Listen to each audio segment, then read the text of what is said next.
उनको कोई पूजा के रूप में, दक्षिणा के रूप में कोई पदार्थ वस्तु कुछ भी देता है, वस्त्र वगैरह, तो वो उसकी श्रद्धा का मान रखने के लिए न इच्छा होते हुए भी उस भेंट को कबूल करता है। ये पहला लक्षण है, पहला गुरु मैंने आपको बताया, सिंह गुरु के लक्षण है। नंबर 2, दूसरा होता है भेड़िया गुरु। भेड़िया गुरु वो होता है कि वो सिर्फ दौलत देख के, धनवान देख करके उपदेश सुनाता है जीव को। जिसके पास धन है, दौलत है, साधन संपन्न है, उसको ज्ञान की, उपदेश की इच्छा हो और चाहे ना हो, जबरदस्ती उसको उपदेश सुनाने का प्रयास करता है, क्योंकि उसकी नजर केवल उसके साधनों के ऊपर और उसके पदार्थों के ऊपर होती है। और जैसे ही उसको वो पदार्थ मिलता है, वो शहर से उसको लालची भाव से, यानी उस पदार्थ को ग्रहण कर लेता है। ठीक है। और इसके बदले में एक गरीब चेला है, उसके पास क्या है, बेचारे का बहुत और साधन नहीं है, लेकिन उसको लगन सच्ची है, विराग तकड़ा है, तीव्र विरागी है। तो पूर्ण विराग होते हुए भी जो भेड़िया गुरु है, वो इसको इच्छा होते हुए भी उसको उपदेश नहीं सुनाता। क्यों? क्योंकि उसके पास, बेचारे के पास पूजा देने के लिए नहीं है कुछ। ठीक है। वो सिर्फ पैसा देख करके ही उपदेश सुनाता है, चाहे उस चेले को जरूरत हो और चाहे ना हो, उसने कोई मतलब नहीं, क्योंकि उसकी दृष्टि, उसकी दौलत उसके पदार्थ के ऊपर होती है। जैसे दरबार में आया तो जो धनवान शिष्य है उसको अलग जगह, अच्छी जगह बिठावेगा, है, चाय लाओ भाई, पानी लाओ भाई, पिलाओ भाई, और ये वो सारी पूछेगा। ठीक है। और एक तीव्र वैरागी है, लेकिन उसके पास साधन नहीं है, शरीर पे कपड़े भी ढंग सर के नहीं है, उससे ये भी नहीं पूछता सुना तू ठीक ठाक है भाई, क्या है क्या नहीं। ये लक्षण मैंने बताए आपको भेड़िया गुरु के। नंबर 2, नंबर 3, तीसरा होता है गिद्दड़ गुरु। तीसरे प्रकार के जो गुरु होते हैं वो गिद्दड़ गुरु होते हैं। गिद्दड़ गुरु वो होता है कि वो चेलों के पीछे भागता रहता है, उनके पीछे भागता करेगा, फिरेगा, और तन से, मन से और वाणी के द्वारा अपने चेले की उपमा करता रहेगा, सराहना करता रहेगा अपने चेले की, और कहेगा भाई हमने के छाती पे ले जाना है, या आश्रम की सारी संपत्ति थारिये है, हम तो 2 दिन के मेहमान हैं भाई, हैं, उसके बाद ये सारा सौदा भाई तेरा ही है। यानी उसका भाव होता है कि यू भिक्षा भी, यानी मैं मांग लाऊंगा और तू पूरा आश्रम में रहो, पर तू केवल मैंने गुरु कहता रहो। ठीक है। और जे चेला रूस जे, तो फिर उस चेले के पीछे ऐसे गिद्दड़ गुरु जो है वो उसको मनाने के लिए उनके पीछे हाथ जोड़ते फिरते हैं, चेले के पीछे हाथ जोड़ता फिरता है उसको मनाने खातर। ये लक्षण है गिद्दड़ गुरु के। मैं जो आपको जना रहा हूं 7 प्रकार के गुरु। अब विचार ये करिए कि मैं प्रमाण लेके चला था कि गुरु कैसा चाहिए। ये तीसरे प्रकार के गुरु होते हैं गिद्दड़ गुरु। चौथा और चौथे प्रकार के गुरु होते हैं गडरिये गुरु। अयाली गुरु बोलते हैं उनको। अयाली मैंने गडरिया होता जो भेड़ बकरी चराने वाले होते हैं, उनको अयाली बोलते हैं। यानी भेड़ आगे तो चाहे बिस्टा खाती रहो, आगे तो भेड़ जो है बिस्टा खाई जा रही है और वो पाछे से दूध काटे जा रहा है उसका।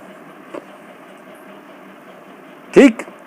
तो जो ऐसे गुरु होते हैं अयाली गुरु, कहने का बाबार तो पूजा के टाइम तो संगत को बुला लेते, इकट्ठी कर लेते हैं, और फिर वह संगत और वो चेले कितने बुरे कर्म करो, ना तो वो उस चेले को ऊपर ताड़ मारता, ना उसको डांटता कि ऐसे कर्म ना कर, वो चाहे सारा नरक का सामान इकट्ठा करता रहो, उस गुरु ने कोई मतलब नहीं। उसने मतलब है केवल पूजा से,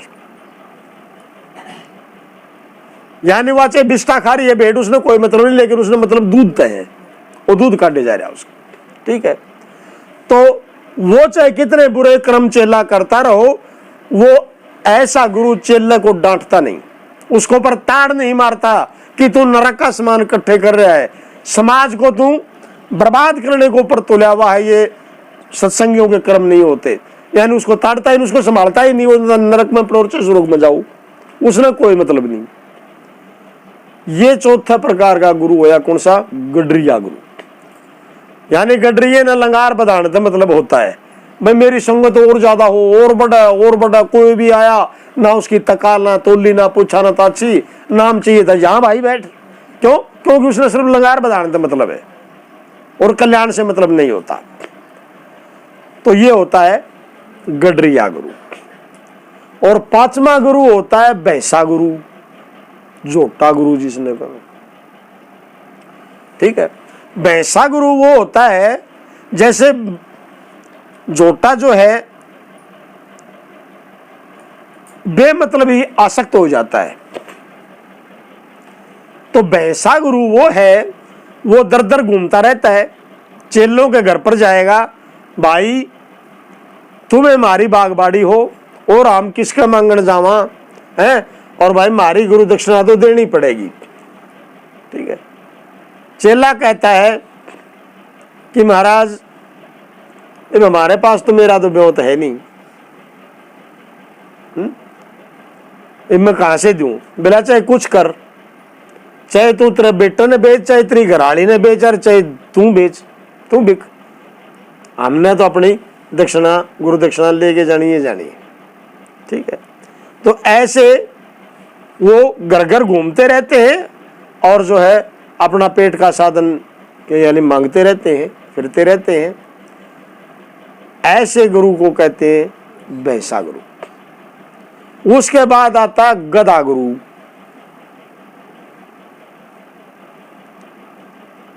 छठा प्रकार का जो गुरु होता है उसका महापुरुष कहते हैं, उसका नाम दिया गधा गुरु।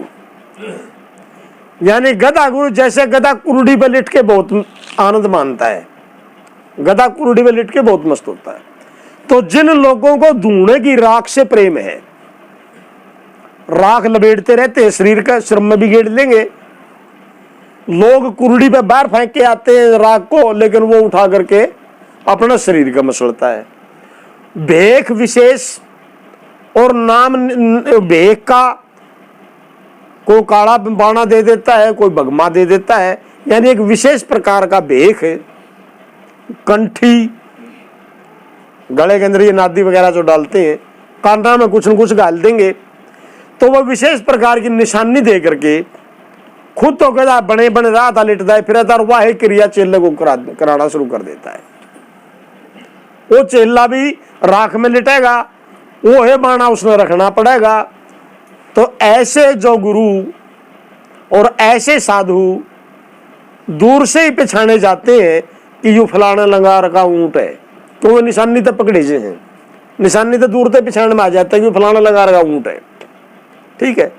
तो इस प्रकार की क्रियाओं के अंदर जो बांध करके नाम का सुमरण के क्रिया में बांध दिया, भजन का बंधन भी गेड़ दिया, और इस प्रकार की क्रियाएं करनी, उल्टा लटकना, माला जपनी, आग बाल करके बीच में बैठना, तपना, जाडा का भिन्न में 100 घड़े सिर के ऊपर पानी के गिरवाना, इन तरह की क्रियाओं के अंदर कर्म कांड में बांध करके और जीव का जीवन बर्बाद कर देते हैं, उसका नाम है गधा गुरु, ठीक। सातवें प्रकार का होता है स्वान गुरु। स्वान में होता है कुत्ता, यानी कुत्ता गुरु। यानी कुत्ते की आदत होती है जहां भी उसको टुकड़ा दिखाई देता है और वहीं पर वो पूंछ लाने लग जाता है। जो स्वान गुरु है वो इसी प्रकार चेलों के घर द्वार पर दर दर भटकते रहते हैं और वहां जाकर के डेरा डाल देंगे। वही बात, भाई तुम्हें हमारी बागबाड़ी और हम किसका मांगण जावा, हमारी पूजा दक्षिणा दो। अगला कहता तेरा कि मैं देना है कि कुत्ते की तरह दर दर भटकते रहते हो, अपनी जगह पर जाकर के बैठो, किसी की इच्छा होगी तो वहीं दे आएगा। फिर भी उसका गला चिमड़ा ही रहता है। फिर भी उसकी उपमा करता रहता, ना भाई न्यू नहीं किया करते, और मन में करता पहले तो भला चंगा था, पिछली बार आई साला बिगड़ गया, यूं क्यों नहीं दिया तो बिगड़ गया, पिछली बार दे दिया था। ठीक है, तो इस प्रकार के यानी वो जबरदस्ती अड़ के बैठ जाएंगे, भाई क्या करूं, मेरे पास कुछ नहीं है देने के लिए, मैं कहां से दूं, बोला मन ने बिन दर्दे भी गिरवे धर दे दुकान पे, बोला चाहे कुछ कर भाई, करना पड़ेगा, यानी उसको दुकान पे गिरवे धर करके उसको लेकर के पदार्थ चलता बढ़ता है, उसने उसका जीव का कल्याण से कोई मतलब नहीं। तो ये 7 प्रकार के गुरु महापुरुषों ने बताए हैं। तो अब विचार का विषय यह है कि इनमें श्रेष्ठ गुरु कौन है, सबसे उत्तम गुरु किसको कहें, सिंह गुरु। तो इसी प्रकार संसार के अंदर ये 7 प्रकार के भांत भांत के गुरु जगह जगह बैठे हैं, लेकिन कल्याण करने में जो सामर्थ्य है, किसी का कल्याण कर सकता है, तो वो केवल और केवल सिंह गुरु है। महापुरुषों ने भी कहा है, सखिए छोड़ गिदड़ा की लारने को सिंह गुरु तू टोले, किया गादड़ा के लंडे गादड़ा की लगारने छोड़ दे लारने छोड़, कोई सिंह गुरु की तलाश कर, अगर कोई मिल जाता है तो वो तेरा कल्याण सहजे कर देगा। तो इस प्रकार से ये भाव था इस वाणी का, और वचनों का आशय यही था कि जब तक श्रेष्ठ गुरु नहीं मिलेगा तब तक हमारा कल्याण मुश्किल है, क्योंकि जिसका जैसा सदगुरु और उसका शिष्य वैसा ही चिन्ह। सिंह का जाम्या हुआ कभी गिद्दड़ नहीं बन सकता, क्योंकि सिंहनी कभी गादड़ों को पैदा नहीं करती, और गादड़ी कदे शेर नहीं पैदा कर सकती। गिदड़ियों से सिंह पैदा नहीं हुआ करते, और सिंगड़ियों से कभी गिद्दड़ पैदा नहीं होते।